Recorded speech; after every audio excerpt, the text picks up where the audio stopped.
Chillingly cold, calculated murder. All the dreadful things that you could possibly ever imagine happened to your daughter. Sorry, goodbye. My instinct, she was dead that night. Are you prepared to answer those questions? No.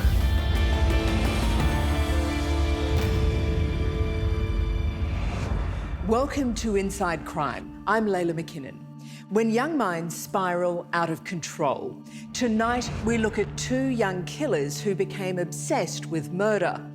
One is a young woman who plotted her neighbour's death in meticulous detail. But first, Matthew Malat. If the name sounds familiar, it's because he's the nephew of serial killer Ivan Malat.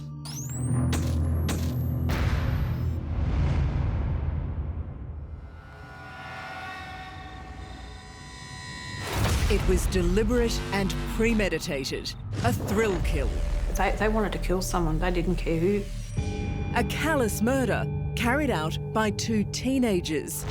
The executioner, a young man who wanted the world to know who he was. Matthew Malat, the nephew of serial killer Ivan Malat. Matthew, you're going to be charged with the murder of David Octaloney. Do you understand that? Yeah. I just think he just wanted to big note himself and be like Ivan and start that evil chain again. Matthew's accomplice, Cohen Klene, not only stood by and watched this terrible crime, he filmed it. Who owns that mobile phone? Me. Matt told me that he just didn't like David for a while. And he just wanted to do it. Their victim, a young man who thought he was just celebrating his birthday with friends, 17-year-old David Octaloney. Within 4 hours of singing happy birthday, he was gone. David Octaloney died in the infamous Belangalo State Forest. It's a foreboding place, but also a location with a chilling significance for David's killer, Matthew Malat. It was in the Belangalo Forest that his uncle, Ivan Malat, slaughtered 7 backpackers. And we'll discover Matthew Malat was obsessed with the deranged serial killer and wanted to be just like him, to murder just like him. He said, I'm a Malat, you know what we do. It says it all, doesn't it? This is the tragic story of the victim, David Octaloney, and the leader, the follower, and the witness, all caught on a mobile phone.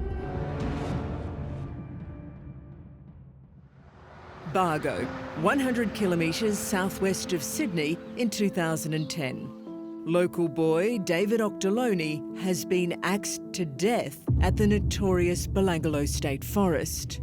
We got a call, there's been a person killed in Belangalo State Forest, and they think that a person by the name of Malat is responsible. It was one of those times where you sort of check yourself and think that you're being G'd up, but it wasn't the case. He was a beautiful child. He was never any trouble, and it was very rare that I had to discipline him. He was very clingy towards David and I. It was like we were just like his security blanket. David was raised by his nan and pop, Sandra and David Octaloney. It was an idyllic childhood. Davey would have been helping me feed the chooks, you know. Yeah, collecting the eggs, and we miss all those days, yeah, certainly do. You get those flashbacks. He used to get out with his grandfather, and his grandfather would have him on the horse or out with the chickens or riding a bike. If I was welding something together, I'd show him and give him a play with it so that later on in life that might help him choose his path. David was a shy kid who drew homemade cards on Mother's Day. Well, he was only 8 years old, and he even went out in my garden and he pinched some of my flowers and he wrapped them up, gave me the card, and he said, Happy Nana's Day. And I'll treasure that for the rest of my life. As he grew up, David became more outgoing and grew into a popular teenager. Sometimes I'd have 8 here, and I'd be feeding them. They were all good kids, you know. So he was well known by all the kids and well liked. And then when he got to his teenage years, he, like we all do, want to spread our wings a little bit and want to hold him back, but we used to remind him, say, look, choose your friend. Matthew Malat was one of those friends. When he was a little boy, he used to come here and he'd play with David. Matthew was a sort of a loner kid. Growing up in Bargo, Matthew Malat actually went by his stepfather's surname, Muleman. But from a very young age, he had a growing fixation with his uncle, the serial killer, Ivan Malat. Then, at age 14, he changed his name and officially became a Malat. But it wasn't just in name, he was also on the same evil path to infamy. Matthew Malat left school, left Bargo, fathered a baby and found some work in Newcastle. But before long, the aimless 17-year-old was back in town, ready to bring even greater shame to the Malat name. And he goes, "You know who I am?" I said, "I'm sorry, but I don't." He said, "You know who I am?" And I looked at him and I said, "Oh, you're Matthew Muleman." And he goes, "I am not Muleman. My name is Malat." And I go, "Since when?" And then he started to laugh and he had a really evil laugh. And I just said to David, "There's something wrong with that kid. How about you distance yourself away from him?" I think he wanted to emulate his great uncle, and I think he wanted to be bigger and better. He had a mission. On the 20th of November 2010, David Octaloney turned 17. While David was celebrating his birthday at his grandparents' place, Matthew Malat was plotting a terrible crime. He wanted to kill someone, and that someone was David Octaloney.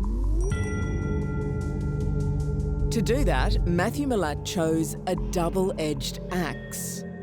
And now, ready for the kill, he arranged to meet David in town. Oh, he said, "It's Matthew. He wants me to come over.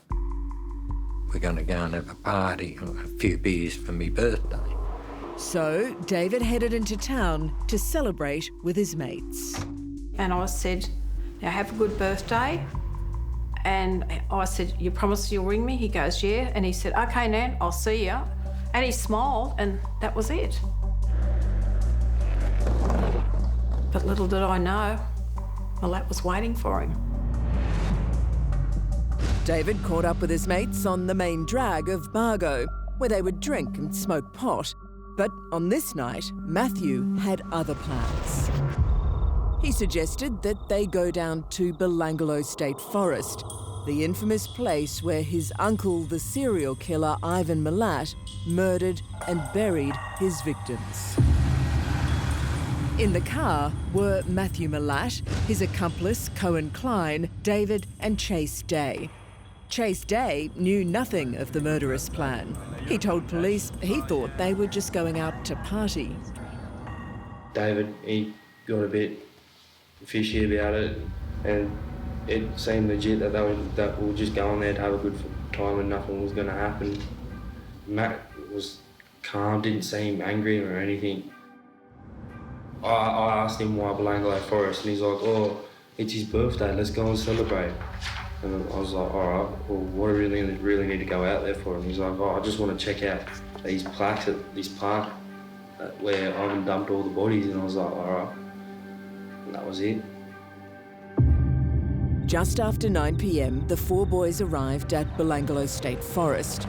Matthew Malat and Cohen Klene went to the boot of the car. Matt and Cohen were talking at the back, and I was sitting where I was sitting. And then I got out, just having a stretch, and then Octo walked around the back, and I seen Matt with an axe, and I said, "What are you doing this for?" And David started screaming, crying, telling Matt to stop, because Matt hit him. And then I go to Matt, I'm like, "What are you doing?" And he's like, "You just get in the fucking car and just stay out of it."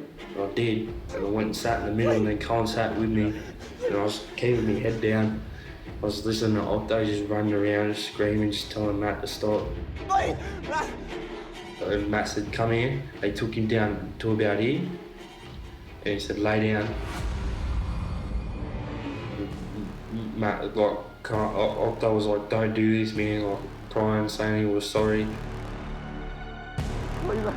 For 15 minutes, David was tormented and tortured. Then the final fatal blow, an axe to the head. And that was it. That's all I heard. And I just said, Octo just went silent. Minutes later, his body was dragged into the forest and covered with branches. At Nan and Pop Octaloney's, Sandra never received David's promised phone call. 9 o'clock came and he didn't ring me, and I thought, well, okay, he's 17, back off. And he never fronted that night, but we weren't concerned. We just accepted that, you know. The only people who did know his whereabouts were heading back to Bargo. At the wheel, Matthew Malat was on a high. Matt was saying, oh yeah, that was such an adrenaline rush. That was all I heard him say. And then Matt's like, Cohen was like, I told you that you were gonna go down the same path as your uncle. And that was it. The next morning, Matthew Malat knew he had to cover up his crime. So he bundled his bloodied clothes and tossed them into a watering hole. David Octaloney never made it home the night of his birthday, and police had the awful task of informing his grandparents. I'm just about to pick up the phone and I've got a knock at the door, and it was the police. He said, just please go and get your husband, and that's when he said David had been murdered. Nothing come out. Stunned into silence, you know. Didn't even burst into tears. I didn't believe it. Overcome with guilt and grief, 18-year-old Chase Day had come into the local police station and confessed his part in the murder. Now, it's been explained to you that you're under arrest for your involvement in the murder of David Octaloney. Do you understand that? Yes. Day told detectives that, fearing for his own life, he helped Matthew move David's body. I knew if I was really about ready to freak out. I was ready to panic so hard, and I knew if I panicked, he would have killed me. I offered him help to make it look like I wasn't going to do anything at all. He told me that he thought that if he made any attempt to intervene, that he would be killed. And I knew there was a knife in the front seat. I felt like running up there and just stabbing Matt in the leg, and, so he didn't kill Octo. I had nothing running, I had nothing going through my head at all. I couldn't think straight. Chase Day was initially charged to being an accessory after the fact. That charge was later dropped when police accepted that not only had he been an unwitting witness to this terrible crime, he even tried to stop it. But for now, he was in custody along with Matthew Malat, who was also arrested. I entered your bedroom and I said that you're under arrest? Yes. Can I handcuff you? You're under arrest. 36 hours before, David had been celebrating his birthday with his grandparents. Now he was lying in a morgue. We had to go down and recognise the body. Just the look on his face and his eyes were, you know, you could just tell the face of fear. I started to cry.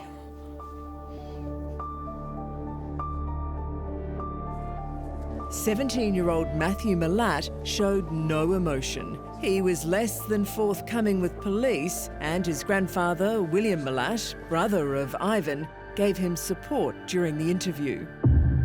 Do you agree that I asked you where the clothes were that you were wearing on Saturday night? Just don't answer that, Matt. Okay. What I'm trying to do here is just to corroborate what happened earlier this morning and the questions that I had asked him this morning. Yeah. Is it the case that you're not going to answer those questions about what happened? Yes. Now, what I would like to do, Matthew, is interview you about the murder of David Octaloney. Do you understand that? Yes. Now, I want to ask you some questions about that. Are you prepared to answer those questions? No. Matthew Malat was charged with David Octaloney's murder. He refused to answer any questions throughout the entire investigation, but detectives already had enough evidence to prove his guilt. The shoes he wore that night had David's blood on them. Malat's murder weapon, the double-edged axe, was found in the waterhole where Malat had dumped it after a bushwalker had found his wallet nearby. But it was the mobile phone seized at Cohen Klene's house that proved the most significant and the most alarming of all the evidence. Who owns that mobile phone? Me. Is that the only mobile phone you have? Yeah. It was this admission that would later seal Klene's fate. I was going to come into the police station this morning, but he got to me before I could get up and come to use. At the police station, Klein claimed he was just an innocent bystander. Had you spoken to Matt about harming David in any way? No, I couldn't do that, especially to a mate. But police knew that was a blatant lie. When you were down in the Belangalo State Forest, did you have your mobile phone with you? Yeah. I was just sitting in the car. Mm. And did you use your mobile phone at all while you were there that night? So did you attempt at any time to contact emergency services or anything? No. Cohen Klene never thought to use his mobile phone to call police because he was busy using it to film the murder. Every single moment of David's 15 minutes of hell was recorded. When the technical police were able to recover that file, we were able to hear the offence in all of its horrific detail. That included conversations between Klein and Malat just prior to Octaloney being hit with the axe. You have to be ready if he gets away. Yeah, that's right. And it was abundantly clear from those conversations that Klein had knowledge of the offence prior to it occurring. Can you feel the adrenaline? It's George fucking. He was there to help Malat become the legend or the notorious figure that Malat wanted to become. This was a thrill kill. I believe Malat chose someone to kill, and it was David.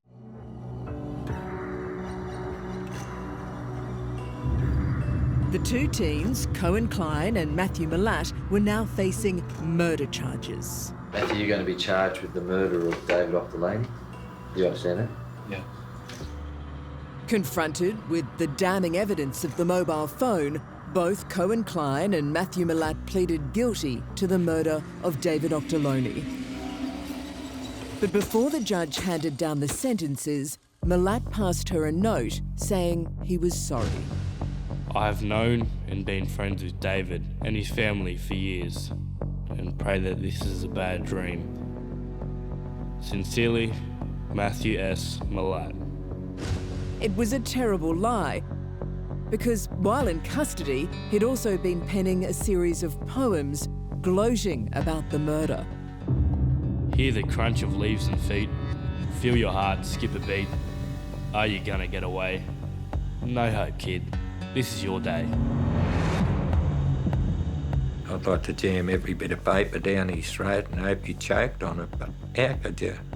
Not even hardened killers gloat about things like that. The judge wasn't impressed either, but unlike his uncle Ivan, Matthew will be released. Malat received a minimum sentence of 30 years in jail. On appeal, Cohen was given a minimum of 20 years. I honestly think Malat should have got life, and I think Klein should have got life. I hope they rot in hell. Because they've not only destroyed us, they've destroyed their own families as well, you know. All I know is that karma takes over. I'd never forgive him. I'll never forget. And I just hope that someone else balances the books. you know. The hardest part is, like, we raised him and all of a sudden he was just, after celebrating his birthday, within 4 hours he was gone. We'll never see him again. I'll be doing something and it'll come back to me that I did this with David. I just have a flashback to if David was there, you know. And David was such a trusting soul. You know, he never thought bad of anyone. So he was just lured to his death. To me, they just wanted to make a big name for themselves. And Malat jumped on the bandwagon of Ivan, and he wanted to be bigger and better. He said, I'm a Malat, you know what we do. So it says it all, doesn't it? Our beautiful grandson. It'll kill you. You'll eat yourself away inside if you dwell on it all the time. They're just not part of my life anymore, but David is, and always will be.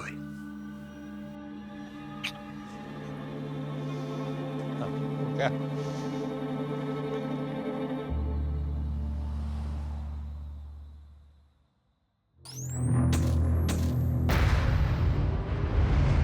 Our next story also highlights the obsessive compulsion to kill. Caroline Reed Robertson was so infatuated with her talented and beautiful neighbour that she maliciously took her life, a murder she'd been plotting for years. Fatal obsession.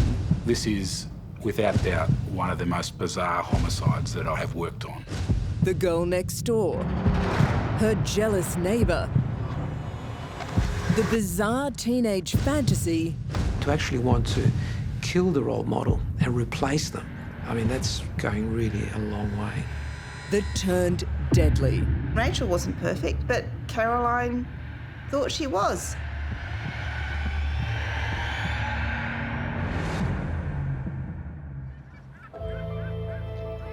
In the leafy suburbs of Melbourne, Caroline Reed Robertson was consumed by a crazy obsession with her neighbour, pretty, popular dance student Rachel Barber. Hello, Rachel. But she didn't want to be like Rachel Barber. She wanted to become Rachel Barber. Without doubt, one of the most bizarre homicides that I'm aware of or have worked on. It is skin-crawling, chillingly cold, calculated murder. For 5 years, Caroline Reed Robertson waited and secretly plotted. And one day, Rachel Barber simply didn't come home.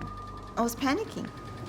And you think, why? Why panic? She's 15, but I felt really uneasy. I felt really, really uneasy.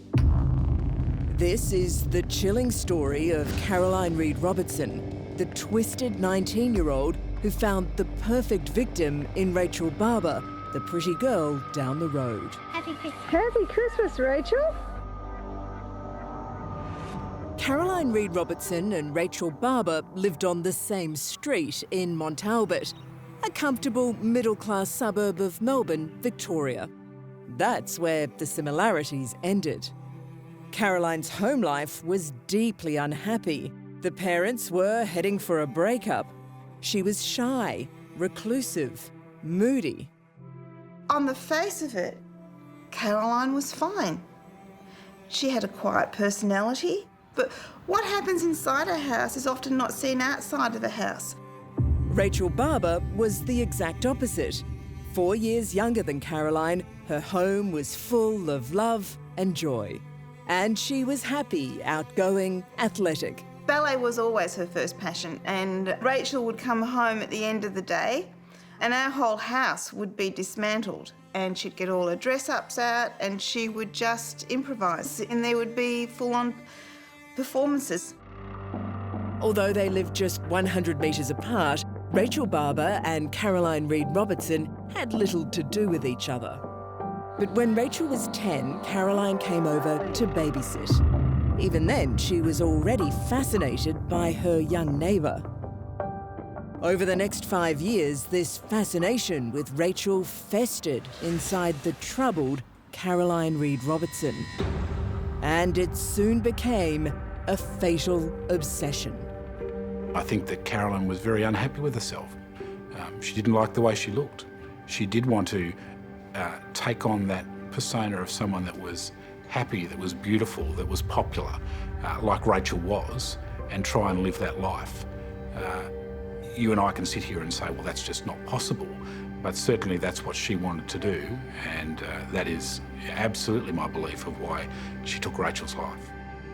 Caroline Reed Robertson was a very unhappy teenager. Her house was a war zone. Her parents' marriage was over, and she was in constant conflict with her mother and two sisters. I've got to go now. Sorry, goodbye. Hey, come here. Here we were, mum and dad and 3 daughters, you know, happy. And then across the road, she has 3 sisters, mum and dad, dad's left home, family unhappy. So from that regard, she might well have wanted to wish that she could have something like what we had. Some people might change their behaviour, their appearance, their job, their lifestyle, so they can be like their role model. But to actually want to kill the role model and replace them, I mean, that's going really a long way. Caroline's behaviour became more and more extreme. She was full of self-loathing and anger. In desperation, her mother Gail shared her fears with Rachel's mum, Elizabeth. I had Gail crying on my shoulder for her grief over worry for her daughter. And she said, I can't do anything. And I'd say, take her to see somebody. And she said, I've tried that. She doesn't want to go. Instead, Caroline retreated into her own world, writing tortured letters to her father, David, who'd since moved out of home. Obese pizza face, white worm, massive nose, and just plain weird. I feel like a tortured, troubled soul. Signed, Spotty Dotty.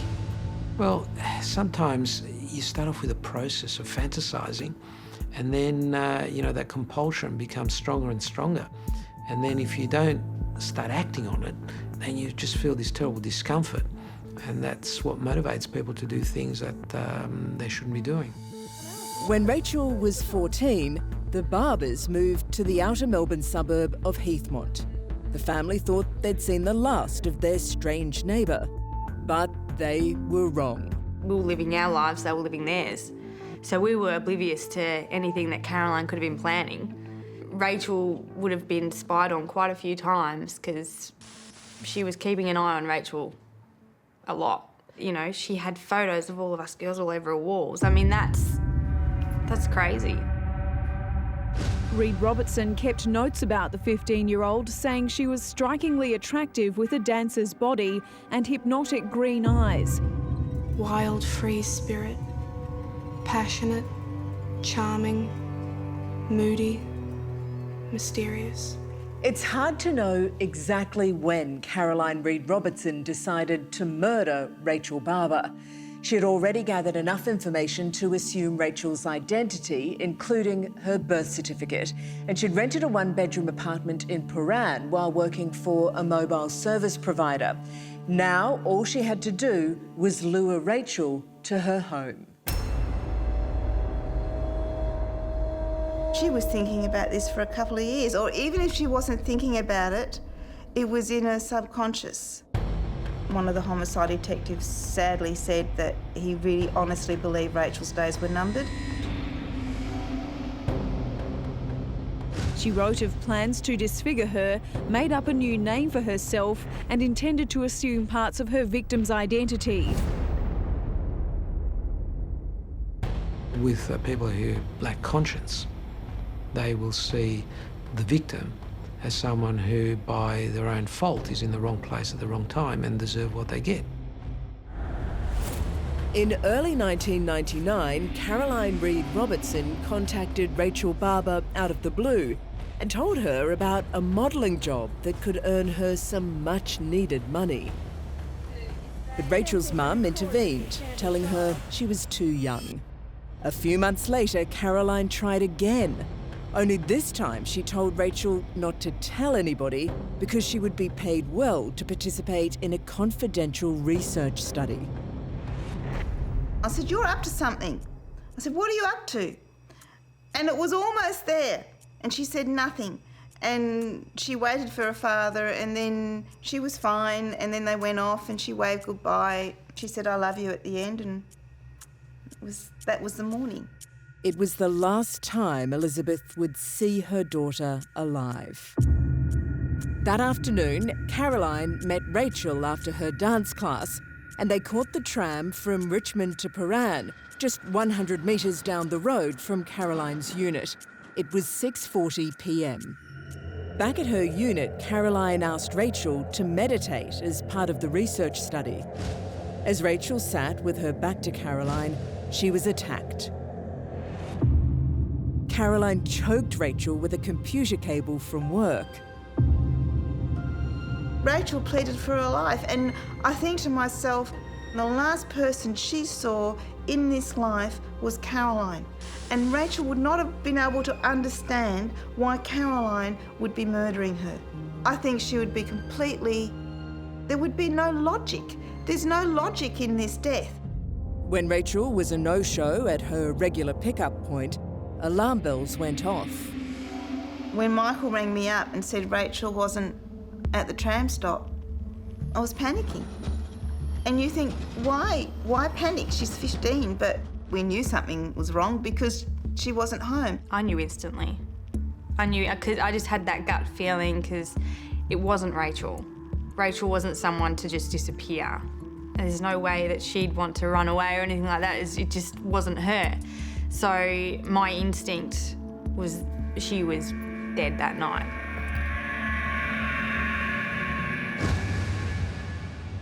Rachel Barber is missing, and with each passing minute, her family's fears for her safety grow. We want Rachel back. She's missed. We love her. Didn't see Mum and Dad much at all because they were always out on the road, in the city, putting up posters. I felt really uneasy. It was very unusual for her to do this. We have grave concerns for her welfare at this point in time. Rachel told her boyfriend she was doing a job that would earn a lot of money. Rachel's disappearance was big news. She's a kid that will not go with anyone she doesn't trust. And soon police had a breakthrough. A witness had seen her and another girl getting off the tram in Paran. Really critical information. And the girl who had this sighting was someone that knew Rachel, that had been to the same school as Rachel. With a reliable sighting, police set about finding a link with Paran. And they soon discovered it. The night before she disappeared, Rachel took 2 calls from a Paran phone number. It was Caroline Reed Robertson's number. Rachel spoke on the phone with the defendant the night before her disappearance and was seen getting off a tram near Robertson's home on the day she vanished. At that point, very cruelly so, Michael actually believed that she was alive. And he thought for whatever reason, Rachel was with Caroline, but the important thing would be that she would be alive, that she hadn't been kidnapped, that she hadn't been raped. All the dreadful things that you could possibly ever imagine happened to your daughter. When police visited Caroline's unit, there was no answer. Inside, they found her semi-conscious on the floor.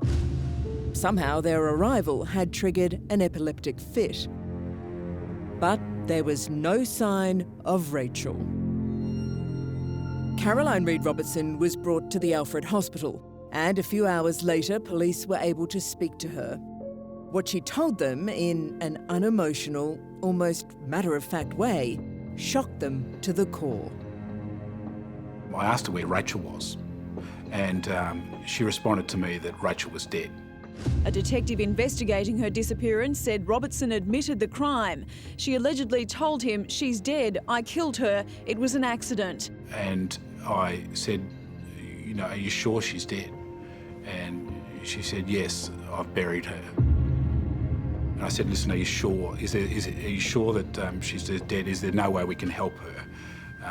and she told me that she'd buried Rachel on a family country property near where she'd buried other pets.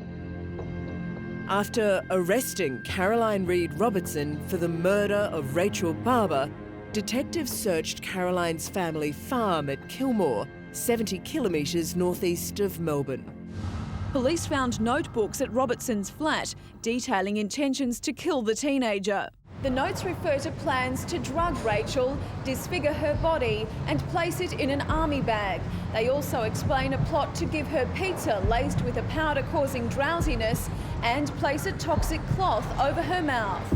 Caroline clearly planned this out. This was a premeditated murder. Well, it's not spur of the moment, and it's certainly not passion. The next morning, detectives searched Caroline's family farm at Kilmore, 70 kilometres northeast of Melbourne. Here, they found Rachel's badly decomposed remains in a shallow grave, just where Caroline told them they'd be. Neil sat in front of us and he said, "There's no other way of saying this. Rachel's been murdered." We're all very calm. And I kept thinking, why couldn't Rachel have done something? Why couldn't she have thrown a chair through a window? Couldn't she have done something? She'd been strangled with insulating cable and had taken an antihistamine which impaired alertness. I did ask them who did it and they told me it was Caroline. I was shocked but not surprised really in any way. From here on, police struggled to get any more information out of Caroline. She was vague, unresponsive, evasive. It's unbelievable that she would not recall what had occurred or know that she was involved in the murder of Rachel. Caroline's very cold, very matter of fact, but just very cold. There's no emotion there whatsoever. Calculating. Despite Caroline's almost total lack of recall, the case against her was overwhelming.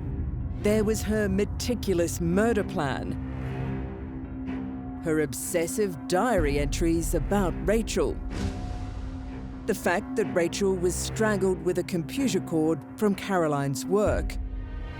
What's more, Rachel's remains were buried on Caroline's family farm. And then, of course, there was her confession. Caroline Reed Robertson was charged with Rachel Barber's murder. I've never come across another one of those. I'm not saying that they don't exist, but they are so rare out there. Very strange. Caroline Reed Robertson's court appearance was a deeply emotional experience for Rachel's family. I have seen a photo of that noose. I know it could have been let go right at the very end when she said Rachel was pleading, "Please, please don't." Bizarrely, after confessing to police, Caroline decided to fight the murder charge. Then, at the 11th hour, she pleaded guilty, denying Rachel's loved ones a trial and the answers they so desperately wanted. Maybe in prison this is where she'll get the special help that she needs, but it doesn't take away the tragedy that she's destroyed a beautiful life. This unusual case in which a young woman killed a teenage friend out of jealousy stumped even a seasoned Supreme Court judge. Justice Frank Vincent admitted sentencing Caroline Reed Robertson was difficult, but after thinking deeply about it, he decided to send her to jail for 20 years, with parole eligibility after 14 and a half. In his sentencing, Justice Frank Vincent said this was a difficult task because everyone had lost. But ultimately, no one had lost as much as Rachel Barber, from whom he said Caroline Reed Robertson took everything. Nothing is ever going to bring Rachel back, and it doesn't mean that I'm not angry, but I think sometimes you can be angry but be philosophical about it. Hello, Rachel. Doesn't she look elegant? It's now more than 15 years since Rachel Barber was murdered. The terrible thoughts of her final moments never really fade, but there are so many more happy memories, and that's what her mum tries to remember. When Rachel was murdered, her life couldn't have been better. And she was at a point where she totally believed in herself, that she was doing her dancing and everything was going to be right for her. I've got to go now. Sorry, goodbye, goodbye.